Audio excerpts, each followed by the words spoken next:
राबड़ी देवी के सरकारी बंगले को खाली कराए जाने के मामले पर आरजेडी की ओर से भवन निर्माण विभाग को पत्र लिखकर सवाल किया गया कि जेडीयू सांसद संजय झा और देवेश चंद्र ठाकुर को बिहार सेंट्रल पुल के मकान किस नियम के तहत आवंटित किए गए।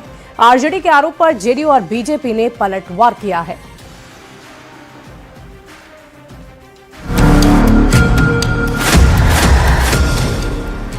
करीब 1 महीने पहले भवन निर्माण विभाग ने राबड़ी देवी को पटना का 10 सर्कुलर रोड बंगला खाली करने का नोटिस दिया था। 1 महीने बाद भी बंगला तो खाली नहीं हुआ, लेकिन सियासत बदस्तूर जारी है। जेडीयू की ओर से बार बार उठाए जा रहे सवाल पर आरजेडी ने पलटवार किया है। आरजेडी की ओर से भवन निर्माण विभाग को पत्र लिखकर सवाल पूछा गया है कि जेडीयू सांसद संजय झा और देवेश चंद्र ठाकुर को बिहार सेंट्रल पूल के मकान किस नियम के तहत आवंटित किए गए हैं, जबकि ये आमतौर पर मंत्रियों या सभापति को दिए जाते हैं। क्यों उसमें रह रहे? क्या उसमें कोई तहखाना है, कुछ छिपा हुआ है क्या? तो जीतनराम मांझी जी जब आवास में रह रहा है, वो केंद्रीय मंत्री है, उनको दिल्ली में मिला हुआ है। पूर्व मुख्यमंत्री राबड़ी देवी के सरकारी बंगले को खाली कराए जाने के नोटिस पर जिस ढंग से आरजेडी ने पत्र लिखकर सवाल खड़ा किया, उस पर सियासत बेहद तेज हो गई। राबड़ी देवी के सरकारी बंगले को लेकर राजद का हंगामा पूरी तरह से राजनीतिक ड्रामा है। कानून और नियम सभी पर समान रूप से लागू है। जेडीयू और बीजेपी नेताओं ने इसे आरजेडी का खिसियानी बिल्ली खंबा नोचे वाला रिएक्शन बताया है।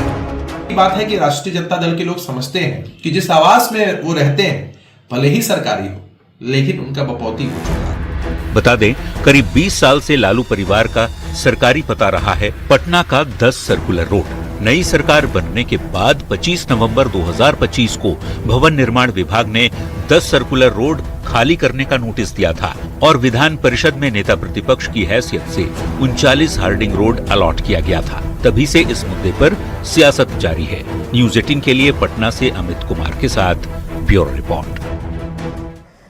और आखिरकार ये राबड़ी देवी का बंगला विवाद क्या है, इसे क्यों लेकर इससे चर्चा हो रही है, इसे आपको समझा देते हैं। तो चलिए अब खबर तो समझते हैं। देखिए, लालू परिवार पटना के 10 सर्कुलर रोड बंगले में रहता है। 25 नवंबर को 10 सर्कुलर रोड खाली करने का नोटिस दे दिया गया। राबड़ी देवी को 39 हार्डिंग रोड अलॉट किया गया और नोटिस मिलने के बाद सियासी बयानबाजी काफी तेज हो गई। कई आरजेडी नेताओं ने बंगला ना खाली करने की बात कही। सत्ता पक्ष के नेताओं ने कहा कि क्यों नहीं खाली करेंगे बंगला। ये सवाल पूछा गया कि आखिर किस हक से आप ये कह रहे हैं कि हम बंगला नहीं खाली करेंगे। बंगले पर विवाद को अब आप समझ लीजिए। देखिए, राबड़ी देवी को नोटिस पर आरजेडी ने भवन निर्माण विभाग को एक पत्र लिखा। उस पत्र में क्या था, ये भी आपको बता दें। आरजेडी ने पत्र के जरिए ये सवाल पूछा, जेडीयू के 2 सांसद मंत्री कैटेगरी वाले बंगले में आखिर कैसे रह रहे हैं। जीतनराम मांझी केंद्र में मंत्री हैं, बिहार में बंगला कैसे है उनका, ये भी एक सवाल विपक्ष की तरफ से किया गया। आरजेडी के आरोप पर बीजेपी जेडीयू का पलटवार। आरजेडी के लोग सरकारी बंगले को निजी संपत्ति समझते हैं। आरजेडी के लोग खिसियानी बिल्ली खंभा नोचे जैसी हरकतें कर रहे हैं। सरकारी बंगला पद के अनुसार ही अलॉट किया जाता है और ऐसे में अगर उन्हें बंगला खाली करने के लिए कहा गया है तो उन्हें करना होगा। बंगला विवाद पर फिर 2 बड़े सवाल कि राबड़ी देवी को बंगला खाली करने का नोटिस आखिर क्यों दिया गया इतने वर्षों के बाद, और कैसे अलॉट होता है ये सरकारी बंगला, इसको भी आपको समझा देते हैं। तो आइए पहले ये समझते हैं कि 10 सर्कुलर रोड खाली करने का नोटिस क्यों दिया गया। तो आपको बता दें कि पूर्व मुख्यमंत्री कोटी का बंगला है 10 सर्कुलर रोड। राबड़ी देवी अभी विधान परिषद में नेता प्रतिपक्ष हैं और नेता प्रतिपक्ष के नाते 39 हार्डिंग रोड आवंटित किया गया है। मंगलवार को भवन निर्माण विभाग ने मंत्रियों के साथ साथ बिहार विधान परिषद राबड़ी देवी के लिए भी नए आवास का आवंटन किया। भवन निर्माण विभाग की तरफ से औपचारिक पत्र जारी किए गए और इस पत्र में यह स्पष्ट लिखा गया, चूंकि राबड़ी देवी अब बिहार विधान परिषद में नेता प्रतिपक्ष के पद पर हैं, इसलिए उन्हें नेता प्रतिपक्ष के कोटे से हार्डिंग रोड का ये नया बंगला आवंटित किया जा रहा है। अब आप ये भी समझिए कि सरकारी आवास किस आधार पर आवंटित होते हैं। दरअसल 10 सर्कुलर रोड बंगला पूर्व मुख्यमंत्री कोटे का है। नियमों के अनुसार जब कोई नेता पूर्व मुख्यमंत्री के पद से हटकर किसी अन्य संवैधानिक पद जैसे कि नेता प्रतिपक्ष पर चला जाता है तो उसे उसी पद के अनुसार या नया आवास आवंटित कर दिया जाता है। पुराना बंगला उसे खाली करना होता है और इसी लिहाज से राबड़ी देवी को भी ये कहा जा रहा है कि आपको अपना बंगला खाली करना होगा।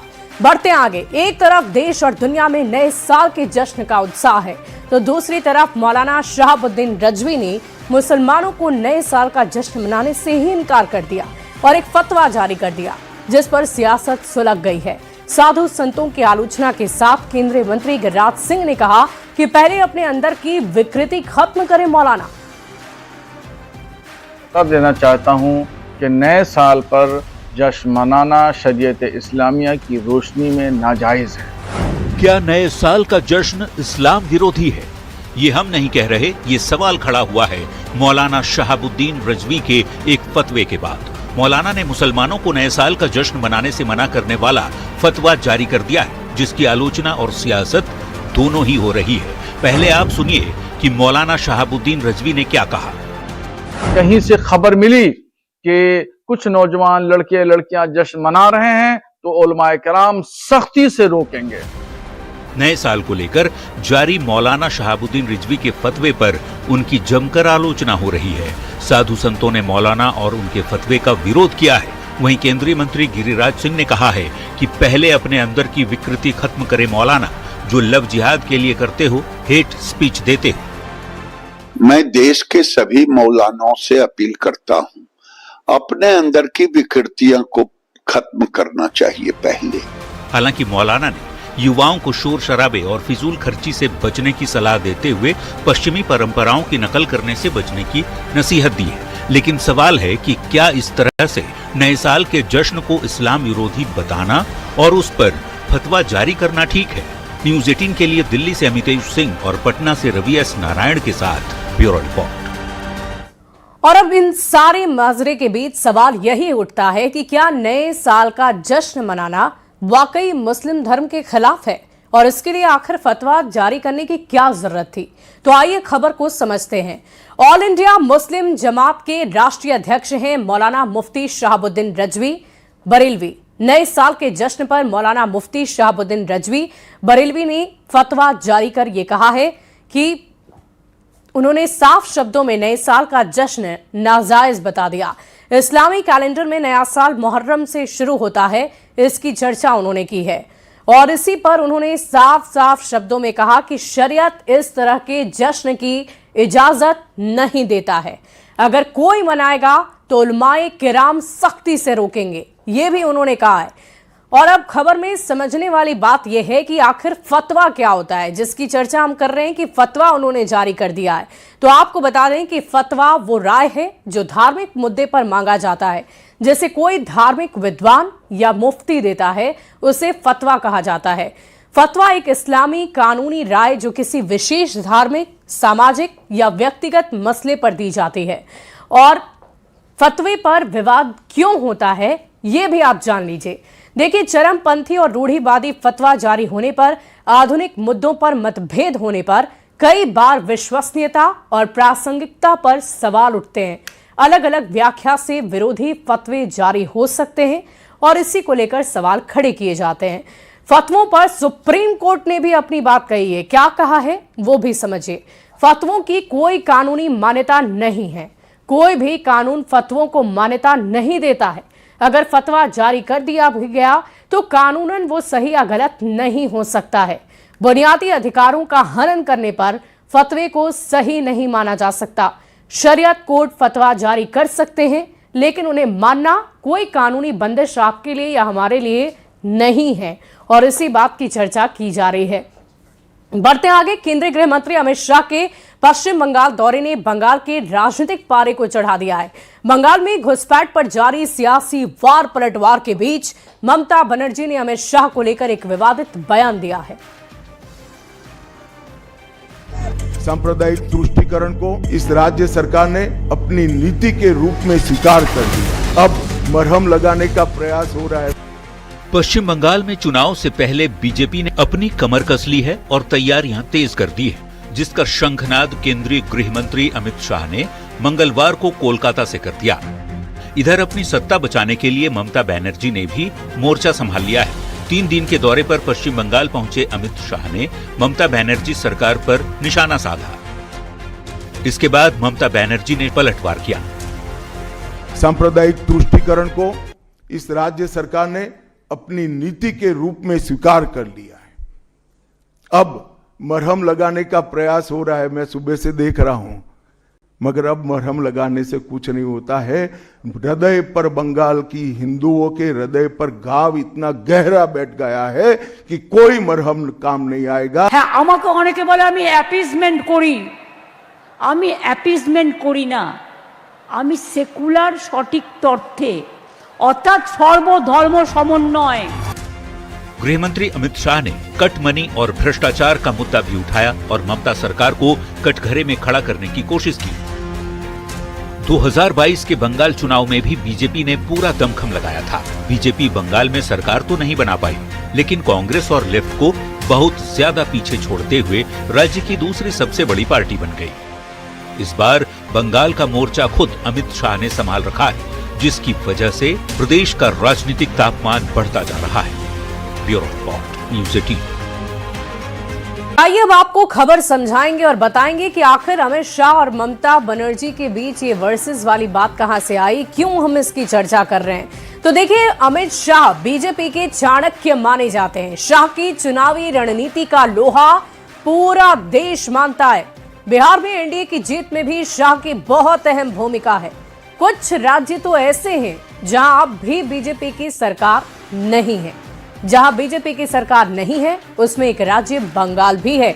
और बार बार आपने प्रधानमंत्री को भी कई मंचों से इसका जिक्र करते हुए सुना होगा कि इस बार बंगाल पे फतह करके रहेंगे। 2026 में पश्चिम बंगाल में विधानसभा के चुनाव होने हैं और पश्चिम बंगाल में खुद अमित शाह ने मोर्चा संभाल रखा है। अमित शाह 3 दिन के बंगाल दौरे पर हैं। अमित शाह के बंगाल पहुंचते ही सियासी माहौल गर्मा गया। अब खबर तो समझिए। दरअसल शाह ने घुसपैठ पर ममता सरकार को घेरा तो ममता बनर्जी ने शाह को लेकर विवादित बयान दे डाला। अमित शाह ने यह दावा किया कि बीजेपी बहुमत के साथ सरकार बनाएगी। अब जिस ढंग से अमित शाह ने दावा किया है उसके बाद पश्चिम बंगाल में बीजेपी को ग्राफ को समझना भी आपके लिए जरूरी है। तो चलिए आपको बता दें कि 2019 के लोकसभा चुनाव में जबकि मोदी की प्रचंड लहर थी, तब बीजेपी को 41% वोट मिले और 18 सीटें हासिल हुई थी बंगाल से। 2024 में वोट प्रतिशत 39 रहा, जबकि सीट की संख्या 12 रही, घट गई। लेकिन विधानसभा चुनाव में रिजल्ट पूरी तरह से बदल गया। 2016 में बीजेपी को महज 10% वोट ही मिले थे, जबकि सीटें मिली थी वोट प्रतिशत से भी कम 3 सीट। लेकिन 2021 में वोट प्रतिशत बढ़कर 21 हो गया और बीजेपी के सीटों की संख्या भी बढ़कर 77 हो गई। अब खबर तो समझिए। 2016 में जिस पार्टी को 3 सीट मिली थी वो 2021 में 77 सीट पर पहुंच गई। 2021 में भी पश्चिम बंगाल की रणनीति शाह ही बना रहे थे।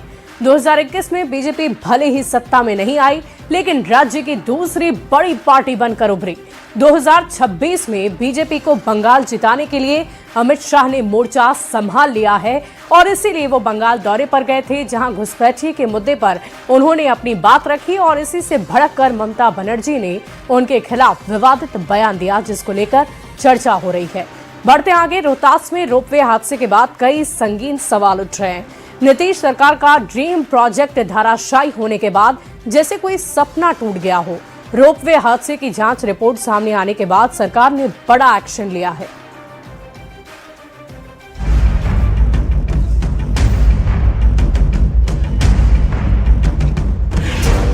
कैमूर पहाड़ी पर बन रहा ये वही धराशायी रोपवे है जिसके टूटने के बाद सरकार की जमकर किरकिरी हुई। 26 दिसंबर को ट्रायल के दौरान ही रोपवे धराशायी हो गया। जड़ से उखड़ गए लोहे के खंभे, आड़े तिरछे लटके हुए केबिन और दूर तक जमीन पर पसरी मोटी मोटी रस्सियां। ये किसी सपने के टूटने जैसा था। रोपवे टूटने के बाद जमकर सियासत हुई। विपक्ष ने इसे भ्रष्टाचार का रोपवे बताया तो सरकार ने जांच के आदेश दे दिए। जांच पूरी होने के बाद सरकार ने बड़ा एक्शन लिया। सरकार ने प्रोजेक्ट इंजीनियर और जूनियर इंजीनियर को सस्पेंड किया। निर्माण कंपनी को भी ब्लैकलिस्ट किया। इसलिए हम लोगों ने ये संवेदक की भी लापरवाही माना है। जो हमारे एक तो कनीय अभियंता हैं और जो परियोजना प्रोजेक्ट के इंजीनियर हैं, ये दोनों की भी लापरवाही हम लोगों ने प्रथम दृष्टया में पाया है। न्यूज 18 ने रोपवे गिरने की खबर बेहद प्रमुखता से चलाई थी। 26 दिसंबर को ट्रायल के दौरान रोपवे टूट गया था। ताश के पत्तों की तरह टावर जमींदोज हो गए थे। खंभों के साथ सारे टावर जमीन पर आ गए। पर्यटन को बढ़ावा देने के लिए इस ड्रीम प्रोजेक्ट को शुरू किया गया था। 13 करोड़ 65 लाख की लागत से इसको बनाया जा रहा था। साल 2019 में सीएम नीतीश ने इसका शिलान्यास किया था। नए साल के मौके पर इसके लोकार्पण की तैयारी चल रही थी। रोपवे हादसे की जांच पुल निर्माण निगम की है। रोपवे हादसे की जांच पुल निर्माण निगम ने की। जांच रिपोर्ट में ठेकेदार और विभाग के इंजीनियर दोषी पाए गए। सरकार ने प्रोजेक्ट इंजीनियर और जूनियर इंजीनियर को सस्पेंड कर दिया। रोपवे निर्माण कंपनी को भी ब्लैक लिस्ट कर दिया गया। रोपवे के धराशायी होने के बाद कई तरीके के सवाल उठ रहे थे, लेकिन सरकार ने तय समय में एक्शन लेकर साफ संदेश दिया है कि लापरवाही और भ्रष्टाचार को बर्दाश्त नहीं किया जाएगा। न्यूज 18 के लिए सासाराम से अजीत कुमार के साथ पटना से शैलेंद्र कुमार की रिपोर्ट। और नीतीश कुमार के इस ड्रीम प्रोजेक्ट के साथ हुए हादसे के बाद क्या कार्रवाई की गई, उसे आपको समझाते हैं। देखिए, रोपवे हादसे पर कार्रवाई में सबसे पहले जांच रिपोर्ट में ठेकेदार और विभाग के इंजीनियर को दोषी पाया गया है। प्रोजेक्ट इंजीनियर और जूनियर इंजीनियर सस्पेंड किए गए। रोपवे निर्माण कंपनी को ब्लैकलिस्ट तक कर दिया गया है। इसके अलावा आपको बता दें कि रोपवे हादसे पर कैसे कैसे एक्शन लिया गया। रोहतास में बन रहा रोपवे सरकार का ड्रीम प्रोजेक्ट है। रोहतास में पर्यटन को बढ़ावा देने के लिए इसे शुरू किया गया था और नए साल में इसे लोगों को सौंपना भी था। उद्घाटन के पहले ही रोपवे का टूटना बहुत बड़ी बात थी। हादसे को विपक्ष ने इसे घेरा भी, इस पर सवाल भी उठाए, सरकार पर सवाल उठाए। सरकार ने इस मामले को गंभीरता पूर्वक लिया। जांच के बाद तुरंत एक्शन लिया, कार्रवाई की गई। रोपवे हादसे पर एक्शन के जरिए सरकार ने संदेश भी दे दिया है कि भ्रष्टाचार और लापरवाही बर्दाश्त नहीं की जाएगी और ये साफ साफ एक्शन से नजर आ रहा है। बढ़ते आगे, बिहार में अब जमीन के घूसखोर दुश्मन नहीं बचेंगे। डिप्टी सीएम विजय सिन्हा ने ये साफ कर दिया है कि उनका एक ही मकसद है, भूमि सुधार को आगे बढ़ाना। सरकारी जमीन पर कब्जा करने वाले, गलत तरीके से रसीद कटवाकर म्यूटेशन करने वाले माफिया और अधिकारी की अब खैर नहीं है।